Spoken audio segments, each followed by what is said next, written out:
ആകാശവാണി കോഴിക്കോട്. പ്രാദേശിക വാർത്താ വിഭാഗം അവതരിപ്പിക്കുന്നു വാർത്താ തരംഗിണി. സംസ്ഥാന സ്കൂൾ കലോത്സവത്തിൽ കിരീടമണിഞ്ഞ് കണ്ണൂർ. കരിയാത്തുംപാറയിൽ തോണിക്കാഴ്ചയ്ക്ക് ഇന്ന് സമാപനം. പഠനരംഗത്തെ AI മികവിൽ കൈറ്റിന് 2ാം ദേശീയ പുരസ്കാരം. നിയമപാഠം പ്രശ്നോത്തരിയിൽ 1ാം സ്ഥാനം നേടി മലപ്പുറം. 5 നാൾ നീണ്ട കൗമാര കലാമേളയ്ക്ക് തൃശൂരിൽ ആവേശകരമായ കൊടിയിറക്കം. ഏഷ്യയിലെ ഏറ്റവും വലിയ കലോത്സവ വേദിയായ കേരള സ്കൂൾ കലോത്സവത്തിന്റെ 64ാം പതിപ്പിൽ 1028 പോയിന്റുമായി കണ്ണൂർ ജില്ല സ്വർണ്ണക്കപ്പ് സ്വന്തമാക്കി. കഴിഞ്ഞ വർഷത്തെ ചാമ്പ്യന്മാരായ തൃശൂരാണ് 1023 പോയിന്റുമായി 2ാം സ്ഥാനത്ത്. 3ാം സ്ഥാനത്തെത്തിയ കോഴിക്കോട് ജില്ലയ്ക്ക് 1017 പോയിന്റുണ്ട്. സ്കൂളുകളിൽ ആലത്തൂർ ഗുരുകുലം ഹയർ സെക്കൻഡറി സ്കൂളിനാണ് 1ാം സ്ഥാനം. സമാപന സമ്മേളനം ഉദ്ഘാടനം ചെയ്ത് പ്രതിപക്ഷ നേതാവ് BD സതീശൻ. ഇത് ഏഷ്യയിലെ ഏറ്റവും വലിയ ഉത്സവമാണ്. നമ്മുടെ കുഞ്ഞുങ്ങൾ വന്ന് വിവിധ വേദികളിൽ ഈ പരിപാടികൾ നടത്തുമ്പോൾ, യുവജനോത്സവം എന്ന് കേൾക്കുമ്പോൾ എനിക്കെല്ലാം ഗ്രഹാതുരത്വം നിറഞ്ഞ സ്മരണകളാണ് മനസ്സിലേക്ക് ഇരമ്പി വരുന്നത്. ഞാനൊരു 5ാം ക്ലാസ് മുതൽ 8ാം ക്ലാസ് വരെ ജില്ലാ യുവജനോത്സവങ്ങളിലും പിന്നീട് സംസ്ഥാന യുവജനോത്സവത്തിലും പങ്കെടുക്കുകയും സമ്മാനം കിട്ടാതെ വിഷമിച്ച് തിരിച്ചു പോരുകയും സമ്മാനം കിട്ടി തിരിച്ചു പോരുകയും ഒക്കെ ചെയ്ത വ്യത്യസ്തമായ വൈവിധ്യമാർന്ന അനുഭവങ്ങളുടെ ഓർമ്മകളുണ്ട്. ഓരോ വർഷം കഴിയും തോറും നമ്മുടെ യുവജനോത്സവം വലിയൊരു കലോത്സവമായി എന്നും ഓർത്തിരിക്കാൻ പറ്റുന്ന, കുട്ടികളുടെ ഹൃദയത്തിൽ സൂക്ഷിച്ചു വയ്ക്കാൻ പറ്റുന്ന ഒരു വലിയ അനുഭവമായി മാറുകയാണ്. സിയ ഫാത്തിമയുടെ കാര്യം പറഞ്ഞു. എനിക്ക് വളരെ സന്തോഷം തോന്നി. നമ്മുടെ കലോത്സവ ചട്ടങ്ങൾ അത് ഭേദഗതി ചെയ്ത് ബഹുമാനപ്പെട്ട വിദ്യാഭ്യാസ മന്ത്രി മുൻകൈയെടുത്ത് അവർക്ക് ഓൺലൈനിൽ മത്സരത്തിൽ പങ്കെടുക്കാൻ ആ കുട്ടിക്ക് അനുവാദം കൊടുത്തു. ഞാൻ വിദ്യാഭ്യാസ മന്ത്രിയെ പ്രത്യേകമായി അക്കാര്യത്തിൽ അഭിനന്ദിക്കുക. നല്ല ഭരണം എന്ന് പറഞ്ഞാൽ അതിൻ്റെ ഏറ്റവും വലിയ കമ്പോണന്റ് എന്ന് പറയുന്നത് എമ്പതിയാണ്. നമ്മുടെ ജനാധിപത്യം എന്ന് പറയുന്നത് വെറുതെ പരസ്പരം തമ്മിലുള്ള യുദ്ധത്തിനപ്പുറം നമ്മൾ തമ്മിലുള്ള ഡിസ്കോഴ്സാണ്. ചിലപ്പോൾ നമ്മൾ സംവാദങ്ങൾ വേണ്ടി വരും, നമ്മൾ ചർച്ചകൾ വേണ്ടി വരും. അതിനെല്ലാം അവസാനം ഒരു ഔട്ട്കം ഉണ്ടാവണം. എന്താണ് ഒരു ഔട്ട്കം? ഒരു ഗുണപരമായൊരു മാറ്റം ഉണ്ടാകണം. അത് കേരളത്തിന് പ്രയോജനം ചെയ്യണം. ഈ യുവജനോത്സവം നൽകുന്ന കരുത്തും അനുഭവവും നമ്മുടെ സംസ്ഥാനത്തിനും നമ്മുടെ രാജ്യത്തിനും പ്രയോജനകരമായി മാറട്ടെ എന്ന് മാത്രം ഞാൻ ആശംസിക്കുന്നു. നടൻ മോഹൻലാൽ വിശിഷ്ടാതിഥിയായിരുന്നു. വളരെ സന്തോഷത്തോടെയാണ് ഈ കലയുടെ ഈ വാർഷിക മാമാങ്ക വേളയിൽ ഞാനിവിടെ നിൽക്കുന്നു, നിങ്ങളോട് സംസാരിക്കുന്നു. കലാകാരൻ എന്നത് കൊണ്ട് തന്നെ എനിക്ക് ഈ വേദിയോട് അത്രമേൽ ആദരവാണ് ഉള്ളത്. മുമ്പ് യുവജനോത്സവത്തിനും കലോത്സവത്തിനും വളരെ വലിയ പ്രാധാന്യമുണ്ടായിരുന്നു. കലാതിലകങ്ങൾക്കും കലാപ്രതിഭകൾക്കും അന്നൊക്കെ സിനിമാ താരങ്ങളുടെ അത്ര താരപ്രഭയും ഉണ്ടായിരുന്നു.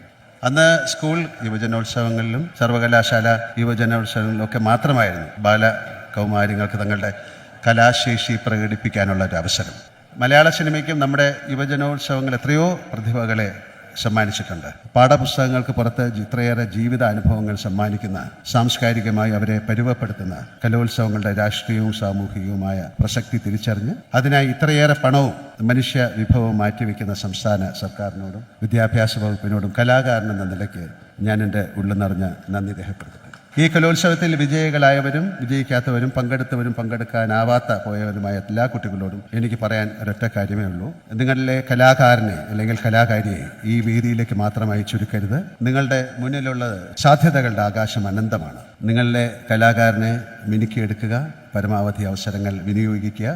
നിങ്ങളുടെ കലയോടുള്ള ആത്മാർത്ഥമാണെങ്കിൽ അവസരങ്ങൾ നിങ്ങളെ തേടിയെത്തും. ഞാനിത് പറയുന്ന എൻ്റെ അനുഭവത്തിൽ നിന്നുമാണ്. മന്ത്രി K. രാജൻ അധ്യക്ഷനായി. മാനവികതയുടെ മുമ്പിൽ, മനുഷ്യത്വത്തിന്റെ മുമ്പിൽ തുറക്കാത്ത വാതിലുകളില്ല, മാറ്റാത്ത നിയമങ്ങളും ചട്ടങ്ങളുമില്ല. ആ നിയമങ്ങളും ചട്ടങ്ങളും ഈ കുഞ്ഞുങ്ങൾക്ക് വേണ്ടി മാറ്റി 64ാമത് സ്കൂൾ യുവജനോത്സവം കേരളത്തിന്റെ ചരിത്രത്തിലൊരു പുത്തൻ അധ്യായം രചിച്ചു. ഞങ്ങൾ ആ കുഞ്ഞിന്റെ പോസ്റ്റർ കണ്ടു. ആ പോസ്റ്റർ മത്സരത്തിൽ കുട്ടികൾക്ക് കൊടുത്ത വിഷയം ബുക്ക് ഫെയർ ആണ്. ആ കുഞ്ഞ് അറബിയിൽ അതിനൊരു തലക്കെട്ട് എഴുതി. ആ തലക്കെട്ട് മലയാളത്തിൽ ഇങ്ങനെയാണ്: അറിവന്വേഷിക്കുക, ജനനം മുതൽ മരണം വരെ. അറിവന്വേഷിക്കുക, ജനനം മുതൽ മരണം വരെ എന്ന് പോസ്റ്ററിൽ എഴുതി വെച്ച് ലൈവായി കേരള ചരിത്രത്തിൽ ആദ്യമായി അറബിക് പോസ്റ്റർ രചനയിൽ പങ്കെടുത്ത സിയ ഫാത്തിമയ്ക്ക് A ഗ്രേഡ് തന്നെ കിട്ടി എന്നുള്ള അഭിമാനവും നമുക്ക് ഈ കലോത്സവത്തിലുണ്ട്. ആ കുഞ്ഞ് ദീർഘകാലം നമ്മളോടൊപ്പം ഉണ്ടാകട്ടെ എന്ന് ഈ കലോത്സവത്തിൽ പങ്കെടുത്തവർ മാത്രമല്ല, ഇത് കാണുന്ന 3.5 കോടി മലയാളിയും ഹൃദയത്തിൽ കൈവച്ചു പ്രാർത്ഥിക്കും, ചിന്തിക്കും എന്നു തന്നെ ഞങ്ങൾ പ്രതീക്ഷിക്കുന്നു. എല്ലാവരാലും ഒരു പരാതിയുമില്ലാതെ നടക്കപ്പെട്ട ഒരു സമ്മേളനം, ഒരു കലാപൂരം എന്ന നിലയിൽ ഇതിൽ പങ്കെടുത്ത് സഹായിച്ച എല്ലാവരോടും നന്ദി രേഖപ്പെടുത്തിക്കൊണ്ട് ഞാൻ എൻ്റെ വാക്കുകൾ അവസാനിപ്പിക്കുന്നു. നമസ്കാരം. മന്ത്രി വി ശിവൻകുട്ടി. ജയപരാജയങ്ങൾക്കപ്പുറം കലയെന്ന വികാരത്താൽ ഒന്നുചേർന്ന വമ്പൻ ജനസഞ്ചയമാണ് ഈ കലോത്സവത്തിന്റെ ശക്തി. നമ്മുടെ കുട്ടികളുടെ കലാപരമായ ഭാവിയെ കരുതി സുപ്രധാനമായ ചില പ്രഖ്യാപനങ്ങൾ കൂടി നടത്തുവാൻ ഈ അവസരം ഞാൻ വിനിയോഗിക്കുന്നു. കായിക രംഗത്തെ പ്രോത്സാഹിപ്പിക്കാൻ സ്പോർട്സ് ഡിവിഷനുകളും പരിശീലന കേന്ദ്രങ്ങളും ഉള്ളതുപോലെ കലയെ ഗൗരവമായി കാണുന്ന കുട്ടികൾക്കായി ആർട്സ് പരിശീലന കേന്ദ്രങ്ങൾ ആരംഭിക്കുന്ന കാര്യം സർക്കാരിന്റെ പരിഗണനയിലാണെന്നുള്ള കാര്യം ഞാൻ ഇവിടെ സൂചിപ്പിക്കുവാൻ ആഗ്രഹിക്കുന്നു. കുട്ടികളിലെ കലാവാസന പരിപോഷിപ്പിക്കാൻ സ്കൂളുകളിൽ സ്പെഷ്യലിസ്റ്റ് അധ്യാപകരെ നിയമിക്കുവാനുള്ള നടപടികൾ വേഗത്തിലാക്കും. കലയും കായികവും പഠിപ്പിക്കുന്ന അധ്യാപകർക്ക് ജോലി സുരക്ഷ ഉറപ്പാക്കാനുള്ള ശക്തമായ നടപടികളും സർക്കാർ സ്വീകരിക്കും. അടുത്ത അധ്യയന വർഷം മുതൽ കലോത്സവ നടത്തിപ്പിൽ കാതലായ ചില മാറ്റങ്ങൾ വരുത്തുവാൻ സർക്കാർ ഉദ്ദേശിക്കുന്നു. അധ്യയന വർഷം ആരംഭിക്കുമ്പോൾ തന്നെ സ്കൂൾ, സബ് ജില്ലാ, ജില്ലാ, സംസ്ഥാനതല കലോത്സവങ്ങളുടെ കൃത്യമായ ഷെഡ്യൂൾ പ്രഖ്യാപിക്കും. ഇത് കുട്ടികൾക്ക് പരിശീലനത്തിന് കൂടുതൽ സമയം നൽകും. സ്കൂൾ തലത്തിലുള്ള മത്സരങ്ങളിൽ പലപ്പോഴും പരാതികൾ ഉയരാറുണ്ട്. അത് ഒഴിവാക്കാൻ സ്കൂൾ മത്സരങ്ങളിൽ പുറത്തുള്ള നിന്നുള്ള ഉദ്യോഗസ്ഥന്മാരെ നിരീക്ഷകരായി നിയമിക്കുവാനുള്ള നടപടികൾ സ്വീകരിക്കും. കലോത്സവ വിജയികൾക്കുള്ള ഗ്രേസ് മാർക്ക് സമ്പ്രദായം കൂടുതൽ ശാസ്ത്രീയമായും നീതിയുക്തമാക്കുവാൻ വിദഗ്ധരുമായി ആലോചിച്ച മാറ്റങ്ങൾ വരുത്തും. വരും വർഷങ്ങളിൽ കലോത്സവവും ഇൻക്ലൂസീവ് ഫെസ്റ്റിവലായി മാറ്റുവാനുള്ള സാധ്യതകൾ സർക്കാർ പരിശോധിക്കുമെന്നുള്ള കാര്യം കൂടി ഞാനിവിടെ വ്യക്തമാക്കുവാൻ ആഗ്രഹിക്കുന്നു. മന്ത്രി ഡോക്ടർ ആർ ബിന്ദു. വിവിധ വേദികളിൽ നടന്ന 250ഓളം ഇനങ്ങളിൽ തങ്ങളുടെ സർഗശേഷിയുടെ മാറ്റുരച്ച 15,000-ത്തിലധികം വരുന്ന വിദ്യാർത്ഥികൾക്ക് അവരുടെ ജീവിതകാലം മുഴുവൻ ഹൃദയത്തിൽ സൂക്ഷിക്കാൻ കഴിയുന്ന അവിസ്മരണീയമായ അനുഭവങ്ങളും ഓർമ്മകളും സമ്മാനിച്ചുകൊണ്ടാണ് ഈ കലോത്സവം അവസാനിക്കുന്നത്. ഇത് ഒരു തുടർച്ചയാണ്. കേരളത്തിന് മാത്രം ചെയ്യാൻ കഴിയുന്ന ഒന്ന്. നമ്മുടെ സ്കൂളുകളിലെ വിദ്യാർത്ഥികൾക്ക് വേണ്ടി അധ്യാപകരും ഗവൺമെന്റും ജനപ്രതിനിധികളും അനധ്യാപകരും രക്ഷിതാക്കളും എല്ലാം ചേർന്ന് വളരെ ജാഗ്രതാപൂർവം സ്കൂൾ തലം മുതൽ സംസ്ഥാന തലം വരെ ഒരുക്കുന്ന ഏഷ്യയിലെ ഏറ്റവും വലിയ കൗമാര കലോത്സവം നമുക്ക് മാത്രമുള്ളതാണ് എന്നുള്ളതിൽ നമുക്കേറെ അഭിമാനിക്കാം. എല്ലാ വർഷവും കൃതഹസ്തയോടുകൂടി തന്നെ നമുക്ക് ഇത് ഏറ്റവും ശബ്ദാപമായ ചടങ്ങായി, സംസ്ഥാനത്തിന്റെ ഏറ്റവും മനോഹരമായിട്ടുള്ള ജനകീയ കൂട്ടായ്മയായി സംഘടിപ്പിച്ചെടുക്കാൻ കഴിയുന്നു എന്നുള്ളത് വളരെ അഭിനന്ദനീയമായ ഒരു കാര്യമാണ്. കോഴിക്കോട് ജില്ലയിലെ പ്രധാന വിനോദസഞ്ചാര കേന്ദ്രങ്ങളിലൊന്നായ കരിയാത്തുംപാറയിൽ തോണിക്കാഴ്ച ടൂറിസം ഫെസ്റ്റ് ഇന്ന് സമാപിക്കും. ശനിയാഴ്ച തുടക്കമായ മേളയുടെ ഭാഗമായി തോണിക്കടവിനു ചുറ്റും മരങ്ങളും നടപ്പാതയുടെ വശങ്ങളും ദീപാലങ്കൃതമാക്കി. സാംസ്കാരിക പരിപാടികളും സംഘടിപ്പിച്ചു.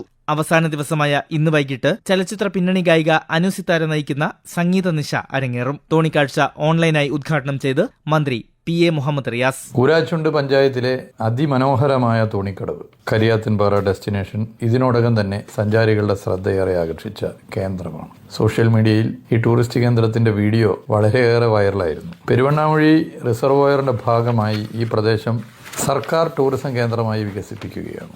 അങ്ങനെ ഇതൊരു ടൂറിസം കേന്ദ്രമായി വികസിപ്പിച്ച് മുന്നോട്ട് പോകുമ്പോൾ ഇതിന്റെ തുടർ വികസന പ്രവർത്തനങ്ങൾക്ക് ബഹുമാന്യനായ MLA തുടർച്ചയായി ഇടപെടുകയും ആവശ്യപ്പെടുകയും ചെയ്തതിന്റെ ഭാഗമായി 2 കോടി രൂപ വകയിരുത്തിയിട്ടുണ്ട്. ഈ നിലയിൽ ഏറ്റവും മികച്ച വിനോദസഞ്ചാര കേന്ദ്രം ഇതിനെ ഉയർത്തുക എന്നുള്ളതാണ് നമ്മുടെ ലക്ഷ്യം.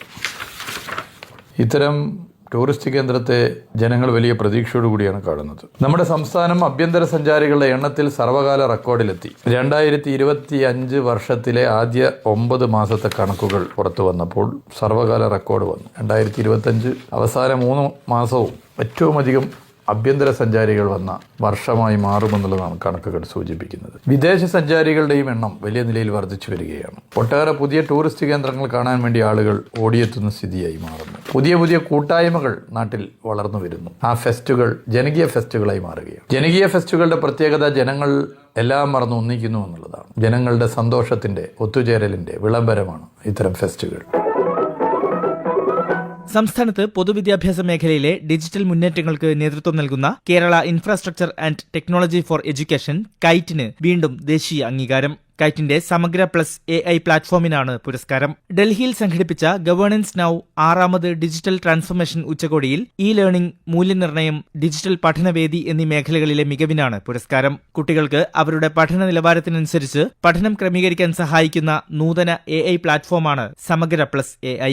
ചാറ്റ്ബോട്ട്, ക്വിസ്, ഇംഗ്ലീഷ് ഭാഷയുമായി ബന്ധപ്പെട്ട വിവിധ ഗെയിമുകൾ, സ്പീച്ച് അസിസ്റ്റന്റ് തുടങ്ങി വിവിധ മൊഡ്യൂളുകൾ പ്ലാറ്റ്ഫോമിൽ ഉൾപ്പെടുത്തിയിട്ടുണ്ട്. സമഗ്ര പ്ലസിന് ലഭിക്കുന്ന രണ്ടാമത് ദേശീയ പുരസ്കാരമാണിത്. പുരസ്കാര നേട്ടത്തെക്കുറിച്ച് KITE CEO K Anwar Sadath. കുട്ടികൾക്ക് ഓരോരുത്തർക്കും അവരുടെ പഠന നിലവാരത്തിനനുസരിച്ച് പഠനം ക്രമീകരിക്കുന്നതിന് സഹായിക്കുന്ന ഒരു നൂതന പ്ലാറ്റ്ഫോമാണ് സമഗ്ര പ്ലസ് AI. ഇതിന്റെ സവിശേഷതകൾ 4 വിഭാഗങ്ങളാക്കി തിരിക്കാം. ഒന്ന്, വ്യക്തിഗത പഠന സഹായി എന്നുള്ള നിലയിൽ ഓരോ കുട്ടിയുടെയും പഠന നിലവാരവും വേഗതയും തിരിച്ചറിഞ്ഞ് അവർക്ക് അനുയോജ്യമായ രീതിയിൽ പാഠഭാഗങ്ങൾ ലഭ്യമാക്കാൻ സഹായിക്കുക. രണ്ടാമത്തത്, അഡാപ്റ്റീവ് അസസ്മെന്റ് എന്ന് പറയുന്നത് കുട്ടികൾ നൽകുന്ന ഉത്തരങ്ങളുടെ അടിസ്ഥാനത്തിൽ അടുത്ത ചോദ്യത്തിന്റെ കാഠിന്യം നിശ്ചയിക്കാൻ ഈ സംവിധാനത്തിന് കഴിയും. ഇത് കുട്ടികളുടെ യഥാർത്ഥ വിവരങ്ങൾ മനസ്സിലാക്കുന്നതിനെ അളയ്ക്കാൻ സഹായിക്കുന്നു. മൂന്നാമത്തേതായിട്ട്, അധ്യാപകന് ലെസൺ പ്ലാൻ തയ്യാറാക്കുന്നതിനുള്ള ടീച്ചിങ് അസിസ്റ്റന്റ് ആയിട്ടും സമഗ്ര AI പ്രവർത്തിക്കുന്നു. ഇതിനെല്ലാം ഉപരിയായിട്ട് പാഠപുസ്തകങ്ങൾ കൂടാതെ വീഡിയോകൾ, അനിമേഷനുകൾ, സിമുലേഷൻ എന്നിവയുടെ ഒരു വൻ ശേഖരവും ഈ പ്ലാറ്റ്ഫോമിലുണ്ട്. ഇത് പൂർണ്ണമായും സ്വതന്ത്ര സോഫ്റ്റ്വെയർ അടിസ്ഥാനത്തിലാണ്, free and open source software അഥവാ ഫോഴ്സ് അധിഷ്ഠിതമായിട്ടാണ് പ്രവർത്തിക്കുന്നത് എന്നുള്ളതും സമഗ്ര പ്ലാറ്റ്ഫോമിന്റെ പ്രത്യേകതയാണ്. യഥാർത്ഥത്തിൽ കേരളത്തിൽ ഡിജിറ്റൽ ഹൈടെക് ക്ലാസ് മുറികൾ വരുന്ന 2018 ബഹുമാനപ്പെട്ട മുഖ്യമന്ത്രി പിണറായി വിജയൻ സമഗ്ര പ്ലാറ്റ്ഫോം ഉദ്ഘാടനം ചെയ്യപ്പെടുന്നത്. അതിനുശേഷം 45,000 ക്ലാസ് മുറികളിലും ഡിജിറ്റൽ പഠനം സാധ്യമാക്കിയത് സമഗ്ര പോർട്ടൽ ഉപയോഗിച്ചിട്ടാണ്. അതിന്റെ തുടർച്ചയായിട്ടാണ് കഴിഞ്ഞ വർഷം അതിൽ ആർട്ടിഫിഷ്യൽ ഇന്റലിജൻസ് കൂടെ ഉൾപ്പെടുത്തി സമഗ്ര പോർട്ടലിനെ സമഗ്ര പ്ലസ് പോർട്ടലായി പരിഷ്കരിച്ചത്. നിലവിൽ കമ്പോളത്തിൽ ലഭ്യമായിട്ടുള്ള AI ടൂളുകൾ അതിൽ ഉപയോഗിച്ചിരിക്കുന്ന അൽഗരിതത്തിന്റെ പക്ഷപാതിത്വം കൊണ്ടും കൃത്യമല്ലാത്ത ഫലങ്ങൾ നൽകുന്ന തരത്തിൽ ബയാസ്ഡ് ആയി പോവുക, അതുപോലെ ഹാലൂസിനേഷൻ എന്ന് പറയുന്ന നമ്മളെ തെറ്റിദ്ധരിപ്പിക്കപ്പെടുന്ന ഫലം ലഭിക്കുക തുടങ്ങിയ പ്രശ്നങ്ങളുണ്ട്. അതിനു പുറമെ കുട്ടികളുടെയും അധ്യാപകരുടെയും ഒക്കെ സ്വകാര്യത ഈ പോർട്ടലുകൾ വഴി നഷ്ടപ്പെടുന്ന പ്രശ്നങ്ങളുണ്ട്. ഇതിനെല്ലാം പരിഹാരം എന്നുള്ള നിലയ്ക്ക് നമ്മുടേതായ ഒരു ഡാറ്റാ സെറ്റ് തയ്യാറാക്കി നമ്മുടെ പാഠ്യപദ്ധതി ചട്ടക്കൂടിനകത്ത് നിന്നുകൊണ്ട് ഈ പേഴ്സണൽ ഇൻഫർമേഷൻസ് എല്ലാം പ്രൊട്ടക്ട് ചെയ്ത്, സ്വകാര്യത പ്രൊട്ടക്ട് ചെയ്തുകൊണ്ട് തയ്യാറാക്കിയിട്ടുള്ള കേരളത്തിന്റെ പൊതുവിദ്യാഭ്യാസ രംഗത്തെ സ്വന്തം AI എഞ്ചിൻ കൂടിയാണ് സമഗ്ര പ്ലസ് AI. കേരള നിയമസേവന അതോറിറ്റി സംസ്ഥാനതലത്തിൽ ഹയർ സെക്കൻഡറി വിദ്യാർത്ഥികൾക്കായി സംഘടിപ്പിച്ച നിയമ പ്രശ്നോത്തരിയിൽ 1ാം സ്ഥാനവുമായി മലപ്പുറം ജില്ല. വിദ്യാർത്ഥികളിൽ നിയമാവബോധം വളർത്താൻ വികസിപ്പിച്ച നിയമപാഠം പുസ്തകത്തെ ആസ്പദമാക്കി സംസ്ഥാനതലത്തിൽ നടത്തിയ പ്രശ്നോത്തരിയിൽ ജില്ലയെ പ്രതിനിധീകരിച്ച് അരീക്കോട് സുലമുസ്ലാം ഹയർ സെക്കൻഡറി സ്കൂളിലെ ലിബ നസ്മിൻ, ഹിബാൻ, മുഹമ്മദ് അഷ്മിൽ എന്നീ വിദ്യാർത്ഥികളാണ് പങ്കെടുത്തത്. 2025 നിയമസേവന മികവിന് സംസ്ഥാനത്ത് 1ാം സ്ഥാനവും മലപ്പുറം ജില്ലയ്ക്കായിരുന്നു. നേട്ടത്തെക്കുറിച്ച് മലപ്പുറം ജില്ലാ നിയമസേവന അതോറിറ്റി സെക്രട്ടറിയും സീനിയർ ഡിവിഷൻ സിവിൽ ജഡ്ജിയുമായ ഷാബിർ ഇബ്രാഹിം. കേരള സംസ്ഥാന നിയമസേവന അതോറിറ്റി വിദ്യാർത്ഥികൾക്ക് വേണ്ടി സ്കൂളുകളിലും അതുപോലെ തന്നെ കോളേജുകളിലും ലീഗൽ അവയർനെസ് ക്ലാസുകൾ സംഘടിപ്പിക്കാറുണ്ട്. അതുവഴി വിദ്യാർത്ഥികളിൽ നിയമാവബോധം സൃഷ്ടിക്കുക എന്നുള്ളതാണ് കെൽസ ഉദ്ദേശിക്കുന്നത്. 2011-12 അക്കാദമിക് വർഷം മുതൽ സംസ്ഥാന തലത്തിൽ ഹയർ സെക്കൻഡറി വിദ്യാർത്ഥികൾക്കായി ക്വിസ് കോമ്പറ്റീഷൻ നടത്തിവരുന്നു. നിയമപാഠം എന്ന പുസ്തകത്തെ ആസ്പദമാക്കിയാണ് ഈ ക്വിസ് മത്സരം സംഘടിപ്പിക്കുന്നത്. 2026 വർഷത്തെ കെൽസ ക്വിസ് കോമ്പറ്റീഷനിൽ മലപ്പുറം ജില്ലയാണ് ഒന്നാമതെത്തിയത്. മലപ്പുറം ജില്ലയെ പ്രതിനിധീകരിച്ച് അരീക്കോട് സുല്ലമുസ്സലാം ഹയർ സെക്കൻഡറി സ്കൂളിലെ ലിബ നസ്മിൻ, ഹിബാൻ, മുഹമ്മദ് അഷ്മിൽ എന്നീ വിദ്യാർത്ഥികളാണ് പങ്കെടുത്തത്. ചരിത്രത്തിൽ ആദ്യമായിട്ടാണ് മലപ്പുറം ജില്ല കെൽസ ക്വിസ് കോമ്പറ്റീഷനിൽ ഒന്നാമതെത്തുന്നത്.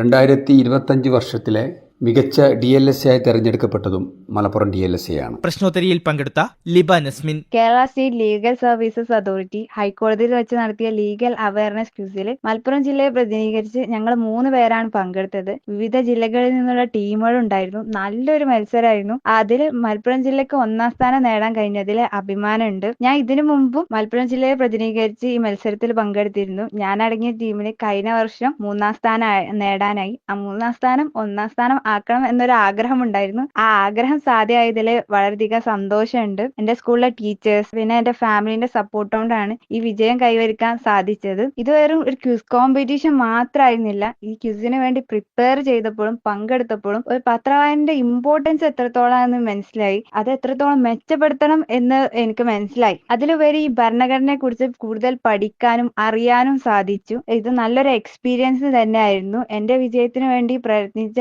എല്ലാവരോടും ഞാൻ നന്ദി രേഖപ്പെടുത്തുന്നു.